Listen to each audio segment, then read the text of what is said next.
Values নিয়ে শাইখ আহমদুল্লাহ আলোচনা করেছেন, এগুলো দিয়ে যেন আমরা আমাদেরকে সাজাই। আল্লাহ তাআলা আমাদের দেশকে তুমি নিরাপদ করো, আমরা পড়ি আমিন। আল্লাহ আমার 18 কোটি জনগণকে তুমি জনশক্তিতে রূপান্তরিত করো, আমিন। আল্লাহ আমরা হাতে হাত রেখে কাঁধে কাঁধ মিলিয়ে ভাইয়ে ভাইয়ে যেন এই দেশকে করতে পারি, আল্লাহ তুমি তৌফিক দান করো, আমরা পড়ি আমিন।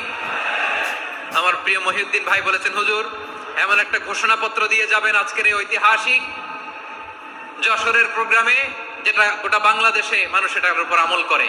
আমি যে কথাটা বলেছি এটাই, আসুন আমরা আমাদের জনসংখ্যাকে জনসম্পদে ট্রান্সফর্ম করি, আমাদের জনসংখ্যাকে আমরা যেন জনশক্তিতে রূপান্তরিত করি, জনসংখ্যাকে ট্রান্সফর্ম করে জনশক্তি দিয়ে আমরা যেন আগামীর বাংলাদেশ, স্বাধীন বাংলাদেশ 2.0 কে গড়ে তুলি।